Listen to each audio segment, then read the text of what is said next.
final rumor is one that I put in here simply so we could shoot it down. Hello, nerds! Thank you for joining me for another week in Nerdom! I, as always, am Dustin, bringing you all of the headlines worth talking about in pop culture nerd news twice a week. This is, it's a pretty massive episode, I'm not gonna lie, so we're trying to keep it as streamlined as possible though, so bear with me. Before we jump into this episode, I just want to get you to hit that thumbs up button. Let me know you like what's going on here on the channel, doing all of the things and keeping you updated on your pop culture news. That being said, let's hit an intro.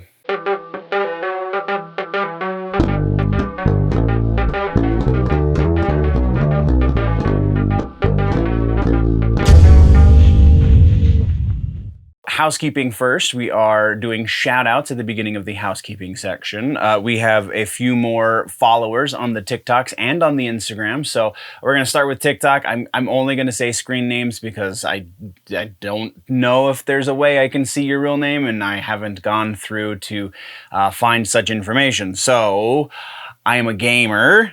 KDog 2010, Jarjarbae, and Log Lewis 420 all have now started following on the TikTok. So welcome to the nerdy fold, all of you wonderful nerds. And then over on Instagram, we have Eric, who is at The Real Deal Eric King on Instagram. Thank you for the follow there as well. If you want your shout out, then you can follow me on any of the social medias, Instagram, Twitter, Facebook, TikTok, YouTube kind of sort of counts. I mean, I'll definitely give shout outs to new subscribers when they come through. I have for the last month or so. So once again, this push for the social medias is so we can increase the quality of content, increase the amount of content even that comes through the YouTube channel and the website and the Patreon so that, you know, people managers for bands and media liaisons for Comic-Con and stuff will take me a little bit more seriously if we can get the social medias up to a healthy level on the follower/subscriber count. Then we can get to a healthy place in all of the other aspects of the content that we create here on the show and the channel. So thank you, nerds, for all of your help. And let's jump into the news. We have a couple of follow-ups in the music section that we've been keeping tabs on for a little while. So first up is Fear Factory. Fear Factory has announced that they do have a new singer, but they are not going to announce who that new singer is just yet.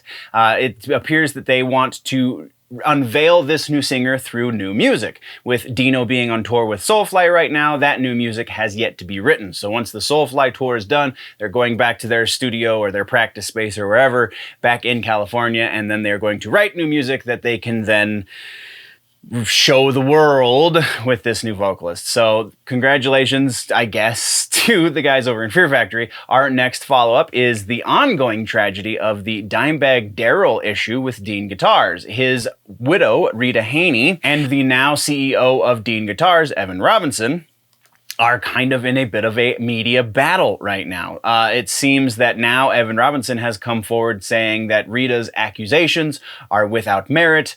It sounds like a big no, just kind of the official way of saying it. Though he did say that if Rita has any evidence to support her claims, that he challenges her to come forward with it. Very specifically, he's talking about those claims that he made, saying that Dimebag has been dead for 16 years and they can't make any money off of him. Well, it's really easy to say, oh yeah, well, prove me wrong, when you absolutely know that it would not only do such recordings not exist, but it would be illegal for Rita to have made any such recordings without your knowledge. So I don't know, it just seems like a really big sticky situation. And all of this today, as I'm filming, is Dimebag's 55th birthday. Today, Dimebag would have been 55 years old, which is kind of a head trip for me that he's still would not have been into his 60s, considering again how long ago he passed. So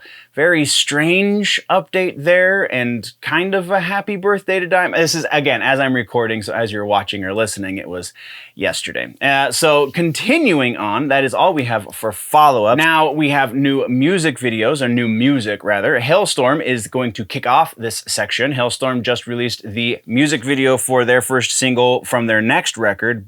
The name of the song is Back from the Dead. The name of the new record I was unable to find, though I do know it is set to release in 2022, probably early 22 if we're getting the first single now.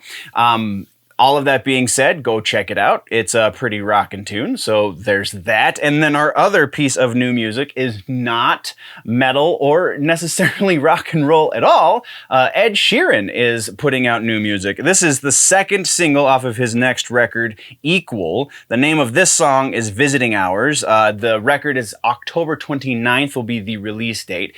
And I mean, I'm a fan of good pop. Ed Sheeran is good pop. Go check it out. Next, we are moving over into tour news, and this is going to kill the section. So first off, we were talking about Nine Inch Nails. Nine Inch Nails have officially canceled the rest of their tour dates for this year over COVID concerns. So I can't really necessarily blame them, but that leads us into the next piece of tour news, and that is Riot Fest. Not exactly a tour, but a big festival that happens every year. Riot Fest, Nine Inch Nails was set to headline one of the days at Riot Fest, so they are no longer headlining Sunday. So the people over at Riot Fest have come together and got Slipknot to headline Sunday. They will be the final headliner for the show. This is the first time Slipknot is going to be headlining Riot Fest. That's pretty huge. Also, they have announced that they're adding another day to Riot Fest. So instead of it going Friday, Saturday, Sunday, it is going to start on Thursday. And actually, it's kind of a half a day. It's going only to be half of Thursday.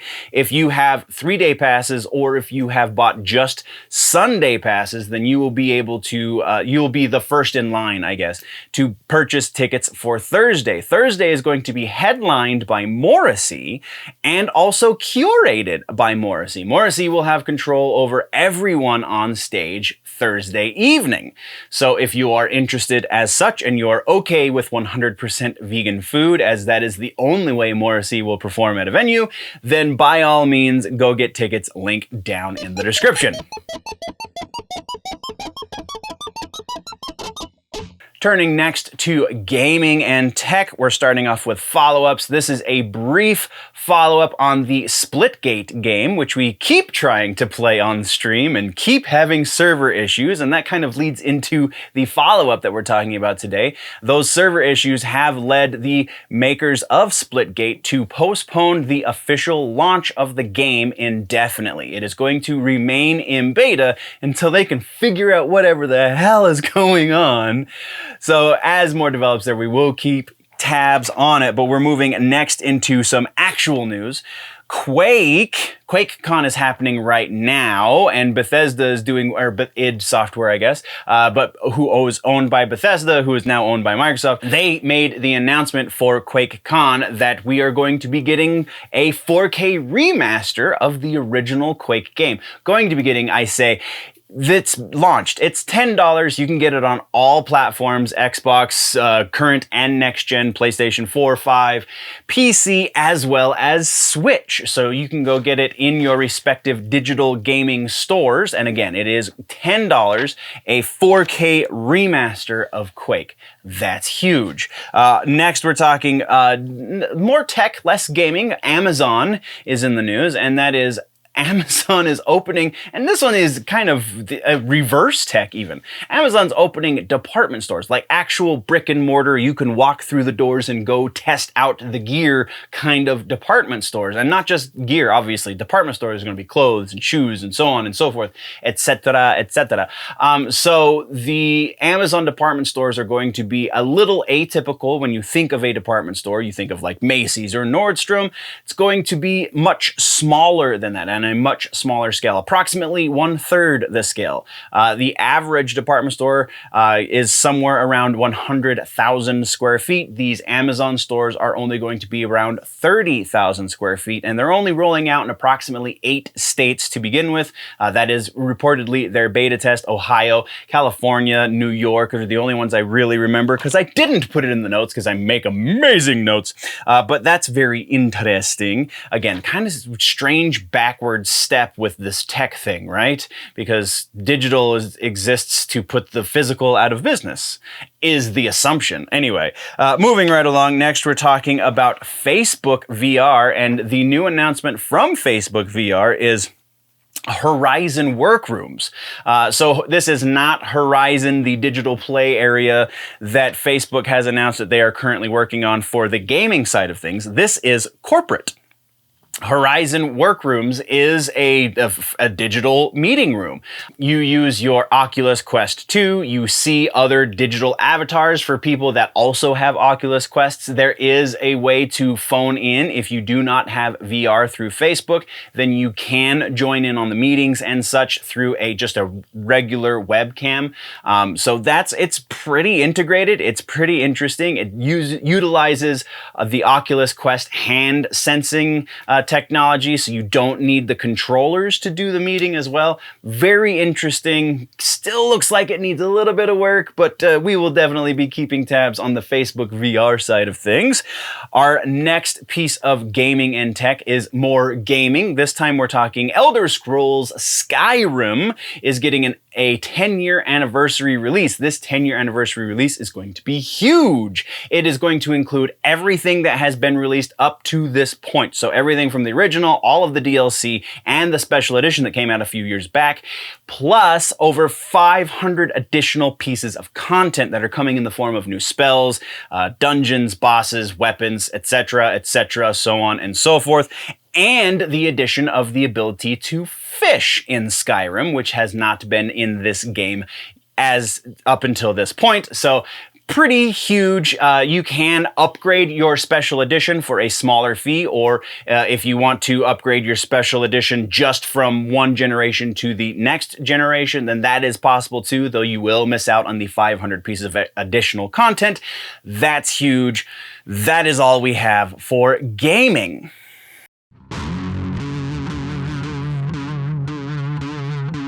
Comic books is small yet mighty, so we're talking first about follow-ups. We have been keeping tabs on this book, War of the Bounty Hunters, from the Star Wars side of the universe, and we got our official rename for Boba Fett's ship in War of the Bounty Hunters. No longer is it going to be referred to as Slave One. The new name for Boba Fett's ship is Firestorm. Yeah.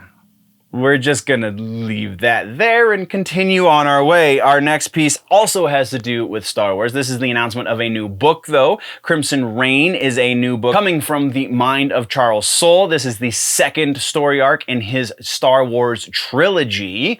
This is going to deal with Kira becoming the leader of the Crimson Dawn, roundabout the Carbonite era of Han Solo's life. That's where this lands on the timeline. It will be pretty interesting to see that side of the universe develop and grow. Pretty awesome. Moving on to our final piece, and that has to do with the X-Men over at Marvel. Jonathan Hickman is once again leaving the X-Men. He is not, though, this time leaving Marvel, just simply leaving the X-Men books that he completely changed not all that long ago. His final book arc will be Inferno. It is coming out later this year, and then in January, X-Men is going to reboot, while Hickman moves on to his, quote, next big Marvel thing, unquote. So, yeah, interesting to see what he's going to shake up next and how the X-Men is going to land on its feet, if it even does, because right now it's kind of all over the place. That is, though, what we have for comic books and books. TV streaming, we're going to kick it off with the follow-ups. First up is the Punky Brewster series that is over on Paramount, or Peacock rather. Punky Brewster made it for a season and is now being canceled, more appropriately not being renewed for a second season. Then we're talking about a couple of Paramount series that we've been keeping tabs on.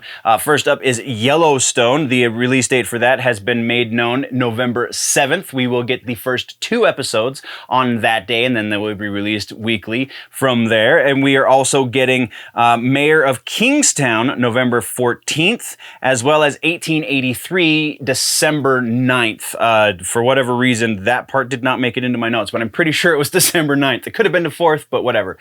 So these are all related series over on the Paramount Network. Only the proper Paramount Network will be seeing Yellowstone. The other 2 are going to Paramount Plus, which is their digital streaming platform. Then we're moving over to trailers.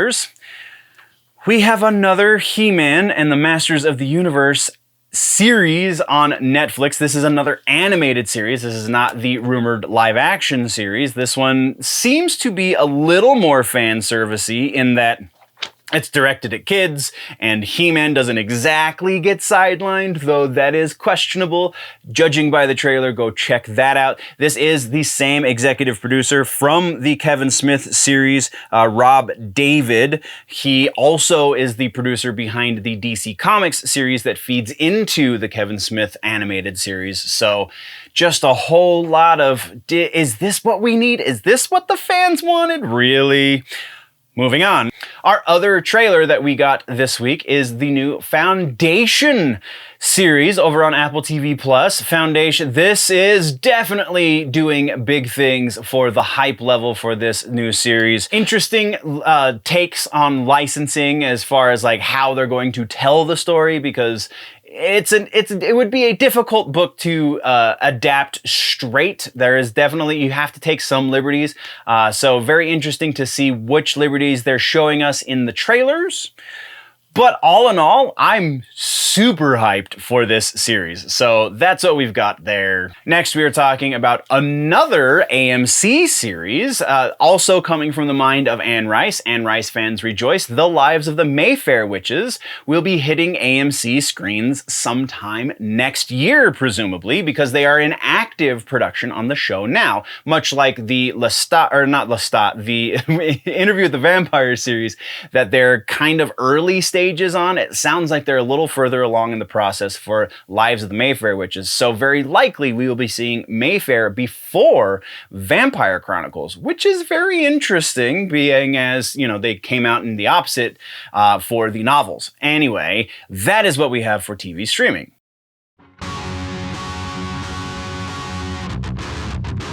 And movies is actually the hugest section. Hugest is not a word. What am I doing? Here's my nerd card. I apologize. All right, so starting things off, we have a follow-up on the Black Panther Wakanda Forever movie. This is going to be apparently where we get our first glimpse of live-action Riri Williams, aka Ironheart, aka the replacement for Iron Man. She is going to make an appearance. It did not say if she was going to be viewed as Ironheart or if they were just going to introduce her as Riri. Either way, she will be introduced to the MCU in Black Panther Wakanda Forever. The movie will be still hitting theaters as of July 8th, 2022. Now we're going to talk about some trailers. We got the next Eternals trailer. We get to see a bunch of new things, though I don't know that any of this is really helping with the motivation to want to see this movie. A little bit more hype, I guess, has built up behind it, but still, I mean, everyone thinks, for crying out loud, everyone thinks that it's Galactus that they're seeing, whatever. Go watch the trailer if you haven't already. Let's have that conversation on the social medias or in the comment section, wherever you might be catching the episode. So our next piece of actual news, we're moving into Captain America 4 is officially underway with Anthony Mackie signed on to play Cap. Surprise, surprise. This is leading to other rumors. We will get to that in the rumors section. But yeah, this was already part of the contract I was under the impression of anyway, so whatever. Moving right along, we have the new announcement for another animated movie from DC. This is not from the proper DC animation studios, Warner Brothers Animation Studios, whatever. This is a different kind of animated movie for DC. This is going to be a proper anime from an anime house. This is going to be pretty interesting. We do have the announcement of the voice cast, which we will go over very, very quickly. We have Elizabeth Giles is going to be Selena Kyle. Stephanie Beatriz from Brooklyn Nine-Nine will be playing Batwoman. Jonathan Banks will be playing Black Mask, who is going to be the villain for this show. We also have Steve Blum as Solomon Grundy, Lauren Cohen as Julia Pennyworth, Keith David as Tobias Whale, Zira Fazal as Talia al Ghul and Nosferatu, Jonathan Frakes as King Faraday and Boss Moxie. Jonathan Frakes, yes please. Then we also have Kirby Howell-Baptiste as Barbara Minerva and Cheetah, Kelly Hu as Cheshire, Andrew Kishino as Mr. Yakuza and Domino 6, Eric Lopez as Domino 1, Jacqueline Obradors as Ladama, and Ron Yan as Dr. Zen. So there you go. Yeah, this sounds like it's going to be a lot of fun, hopefully. Let's reserve all judgment until later. And then our final piece of movie news comes from the Star Trek camp, but it is a different kind of Star Trek movie. This time it is a biopic for the man who created Star Trek, Gene Roddenberry.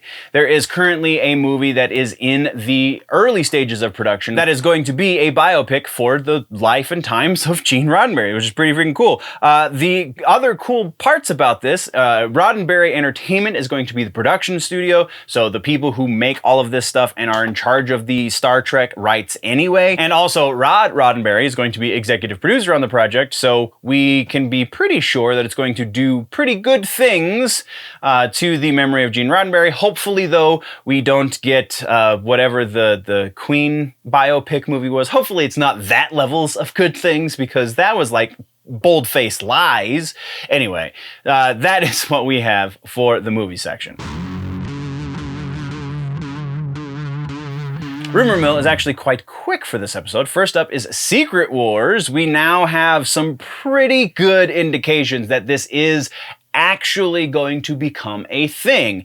It does still kind of remain to be seen if it's going to be a movie, which is what most people are assuming it's going to be, though there is that sliver of possibility this could be some sort of mini-series or even full-blown series on Disney+. But that's not the rumor. That's just me going, I feel like that's kind of the direction Disney's leaning these days. We do have Jim Shooter, who wrote the original Secret Wars back in the day, has been dropping some pretty heavy hints because of interactions he has had recently with Disney Marvel. All of the pay issues aside, there are reasons why Disney gets in contact with these original authors, and it's very interesting that it is this original author and not the second Secret Wars that we got just 2006, I believe, 2004 maybe. This is the one from like 88 is when the original Secret Wars happened, the Beyonder and whatnot and so forth. Anyway, so because of this source, because it comes pretty much straight from the horse's mouth, there is very little wiggle room that says this will not be happening. And there have actually been a number of rumors. We haven't necessarily covered all of them. We have covered the larger ones, though. We haven't that have been saying from very reputable sources that this is going to be the direction of things. So I cannot go lower than 50% because of all of these things, but also because Jim Shooter's involved, we're going to go, I'm putting this at 75%. We will be seeing live action Secret Wars.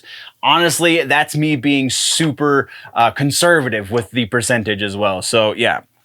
Our next rumor, I kind of hinted at it in the movie section, is Captain America 4. There is rumor now that we will be seeing Sebastian Stan make a return as Bucky Barnes. I mean, if they got Anthony Mackie, it was Falcon and the Winter Soldier on the TV series. Why would the Winter Soldier not be a part of Captain America 4, especially considering eventually the Winter Soldier becomes Captain America in the comic books? It just stands to reason this makes sense. So we're going to put this one pretty high too. I'm going to put this one a little bit lower than previously. We're going 70%. Can't go quite 3/4, but we were quite close. And then our final rumor is one that I put in here simply so we could shoot it down. Star Wars Finn is rumored to be a new series that is going to be replacing the Gina Carano series that we are apparently no longer going to get. Still, even though it seems that the relationship between Disney and Gina is a little bit on the mend, not 100%, but definitely making signs in a positive direction. The rumor says that because that show is no longer going to be happening, which we'll get to that, that they're going to get John Boyega to come back and play Finn for a series instead. No, they're not. So the Gina Carano series, the only one that we know for sure, is still happening because it was not strictly based on her character. She was the focus, but you can shift focus to a different character. You can actually assign all of the things from one character to the next if you have to fire or you happen to fire your lead. Long before you go into production, we already know this. Anyway, so we have pretty good reason to believe that the series that Gina Carano was supposed to be starring in is still happening. So that's one reason why they're not going to bring Finn in. The other reason is they're probably not going to bring back John Boyega for the character of Finn, at least not anytime soon, what with all of the crazy trash talk that he did out in the media about Disney because of the way they were portraying his character, because of the way they were treating him, and so on and so forth. It just does not strike me as something that Disney's going to do in the next few years. Maybe he will make a return as the character, much like we got Harrison Ford coming back as Han Solo years and years later. Maybe that will happen. Right now, not in the cards. Likelihood that we will be seeing a Finn series, I'm going to put that at about 20%. And that is actually all we have for the episode. So what did I miss? What should we talk about in the next one? Let me know in the comments down below. If though you want to go deeper in the conversation, jump over to the website, generallynerdy.net. Patreon.com/generallynerdy is the place to go support and get things a little more direct and so on and so forth. Thank you very much, nerds. Before we go, if you're falling behind in your nerd news and you want to catch up, you can click or tap the stuff over on this side of my face and see all of the other things going on in the channel. I also just started a new channel. It is the Clips. If you just want to catch the sections of the week in nerddom, then that is where you can go post that. I will link that in the end card as well. Thank you very much, nerds. Before we go, always remember that if it's generally nerdy, it's probably here.